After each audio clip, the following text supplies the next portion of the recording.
Friends, എല്ലാവർക്കും Ranju's tasty കിച്ചണിലേക്ക് സ്വാഗതം. ഇന്ന് ഞാൻ ചെയ്യാൻ പോകുന്നത് വളരെ പെട്ടെന്ന് തന്നെ തയ്യാറാക്കിയെടുക്കാൻ പറ്റുന്ന രസത്തിന്റെ റെസിപ്പിയാണ്.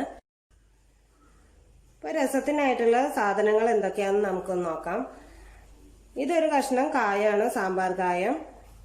പിന്നെ കുറച്ച് വെളുത്തുള്ളി വേണം, കുറച്ച് കുരുമുളക്, പച്ചമല്ലി, സാമ്പാർ പരിപ്പ്, തുവരപ്പരിപ്പാണ്.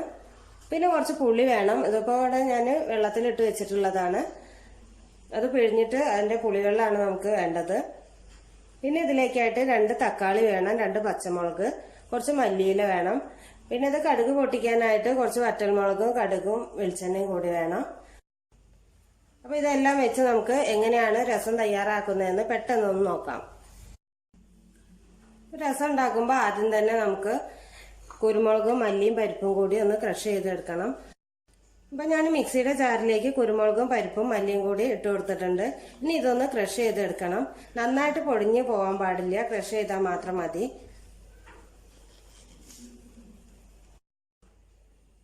അപ്പോൾ ഈ ഒരു പരുവത്തിലാണ് ഇത് പൊടിച്ചെടുത്തിട്ടുള്ളത്. ഇത് നമുക്കൊരു ബൗളിലോട്ട് മാറ്റി വയ്ക്കാം.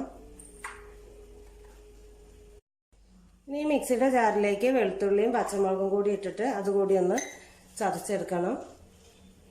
അപ്പോൾ പച്ചമുളക് ഒന്ന് നടുമുറിച്ചിട്ട് ഇതിലിട്ട് കൊടുക്കുക. ഇപ്പോൾ പച്ചമുളകും വെളുത്തുള്ളിയും കൂടി ഇതുപോലെ ചതച്ച് വെച്ചിട്ടുണ്ട്. അപ്പോൾ നമുക്ക് ഈ ജാറിലിട്ടിട്ട് തന്നെ തക്കാളി കൂടി ഒന്ന് അടിച്ചെടുക്കാം. കൈകൊണ്ട് പിഴിഞ്ഞ് ചേർത്താലും മതി, കുറച്ചുകൂടി എളുപ്പത്തിനാണ് മിക്സിയിലിട്ട് അടിക്കുന്നത്. അപ്പോൾ ഇനി നമുക്ക് രസം ഉണ്ടാക്കാനായിട്ട് തുടങ്ങാം. അപ്പോൾ ഏതൊരു പാത്രത്തിലാണോ രസം ഉണ്ടാക്കുന്നത് ആ പാത്രം എടുത്ത് വയ്ക്കുക. അതിലേക്ക് കായം ഇട്ട് കൊടുക്കുക. അപ്പോൾ ഒരു കഷ്ണം കായം ചേർത്ത് കൊടുത്തിട്ടുണ്ട്. പിന്നെ നമ്മൾ ചതച്ചെടുത്തത് എല്ലാം ഇതിൽ ചേർത്ത് കൊടുക്കുക. വെളുത്തുള്ളിയും പച്ചമുളകുമാണ്. പിന്നെ കുരുമുളക് മിക്സ് ചേർത്ത് കൊടുക്കുക.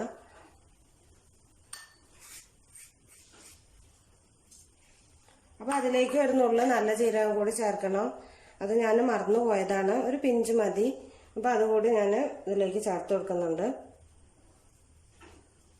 അപ്പോൾ അത് ക്രഷ് ചെയ്യുന്ന സമയത്ത് തന്നെ ജീരകം അതിലിട്ട് കൊടുത്താൽ മതി. വളരെ കുറച്ച് മാത്രമേ എടുക്കാൻ പാടുള്ളൂ. പിന്നെ ഇതിലേക്ക് പുളിവെള്ളം ചേർത്ത് കൊടുക്കുക. ഇനി ഇതിലേക്ക് തക്കാളി അരച്ച് വെച്ചതാണ് ചേർത്ത് കൊടുക്കേണ്ടത്.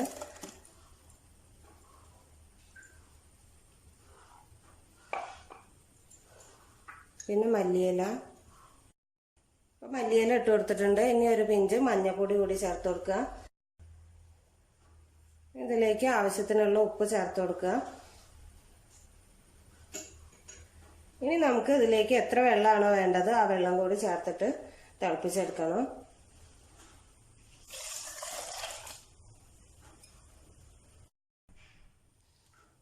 അപ്പോൾ ഇവിടെ കുട്ടികൾക്ക് വളരെ ഇഷ്ടമാണ് രസം ചോറിൻ്റെ കൂടെ കൂട്ടി കഴിക്കാനായിട്ട്. അപ്പോൾ ഞാൻ ഇത്രയും വെള്ളം ചേർത്ത് കൊടുത്തിട്ടുണ്ട്. ഇനി ഇത് നമുക്കൊന്ന് തിളപ്പിച്ചെടുക്കണം. അപ്പോൾ അത് സ്റ്റൗവിൻ്റെ മേലെ വെച്ച് കൊടുത്തിട്ട് മീഡിയം ടു ഹൈ ഫ്ലെയിമിലിട്ടിട്ട് തന്നെ നന്നായിട്ടൊന്ന് തിളപ്പിച്ചെടുക്കുക. ഒരു 2-3 പ്രാവശ്യം തിളച്ച് വന്നാൽ മതി. അപ്പോഴേക്കും നമ്മുടെ രസം റെഡി ആയിട്ടുണ്ടാവും. അപ്പോൾ രസം നന്നായിട്ട് തിളയ്ക്കാൻ തുടങ്ങിയിട്ടുണ്ട്. ഇനി 2 പ്രാവശ്യം കൂടി തിളച്ചാൽ മതി. അപ്പോൾ രസത്തിൽ നിന്ന് നല്ല കായത്തിൻ്റെ സ്മെല്ലൊക്കെ വരാൻ തുടങ്ങിയിട്ടുണ്ട്. ഈ സമയത്ത് നമ്മൾ ഇതിൻ്റെ ഉപ്പ് ഒന്ന് നോക്കുക. ഉപ്പ് പോരാന്നുണ്ടെങ്കിൽ ചേർത്ത് കൊടുക്കണം.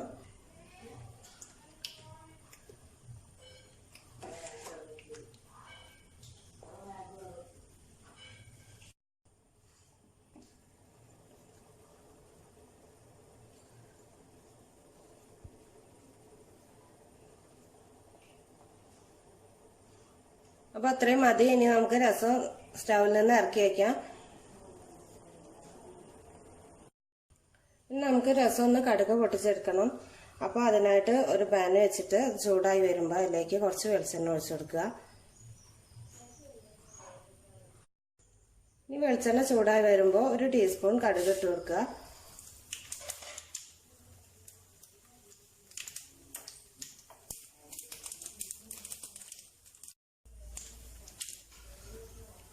ഇനി ഇതിലേക്ക് എടുത്തു വെച്ചിട്ടുള്ള വറ്റൽമുളക് കൂടി ചേർത്ത് കൊടുക്കണം. പിന്നെ കുറച്ച് കറിവേപ്പില,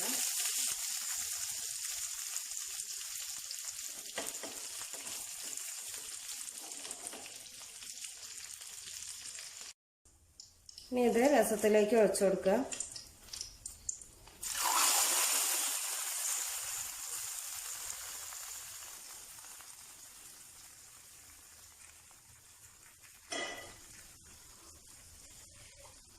അപ്പോൾ നമ്മുടെ വളരെ ടേസ്റ്റി ആയിട്ടുള്ള പെട്ടെന്ന് തന്നെ തയ്യാറാക്കി എടുക്കാൻ പറ്റുന്ന രസം റെഡിയായി. അപ്പോൾ രസത്തിലേക്ക് പുളിയും തക്കാളി എടുക്കുമ്പോൾ തക്കാളിയുടെ പുളി എത്ര ഉണ്ടോ അതിനനുസരിച്ച് മാത്രമേ പുളി ചേർത്ത് കൊടുക്കാൻ പാടുള്ളൂ. അല്ലാന്നുണ്ടെങ്കിൽ പുളി കൂടി പോകും.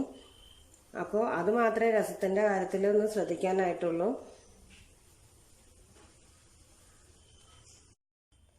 അപ്പോൾ രസം ഞാനൊരു ഗ്ലാസ്സിലേക്ക് മാറ്റി വെച്ചിട്ടുണ്ട്. അങ്ങനെ നമ്മുടെ വളരെ ടേസ്റ്റി ആയിട്ടുള്ള പെട്ടെന്ന് തന്നെ തയ്യാറാക്കി എടുക്കാൻ പറ്റുന്ന രസം റെഡി ആയിട്ടുണ്ട്. എല്ലാവരും ഓണത്തിന് ഇത് ട്രൈ ചെയ്ത് നോക്കണം. നിങ്ങളുടെ കമന്റ്സ് ഒക്കെ അറിയിക്കുക. ഇഷ്ടമായിട്ടുണ്ടെങ്കിൽ ലൈക്ക് ചെയ്യാനും ഷെയർ ചെയ്യാനും മറക്കരുത്. ഒപ്പം തന്നെ ഇതുവരെ എൻ്റെ ചാനൽ സബ്സ്ക്രൈബ് ചെയ്യാത്തവരെല്ലാവരും ഒന്ന് സബ്സ്ക്രൈബ് കൂടി ചെയ്തേക്കണേ. Okay, thank you.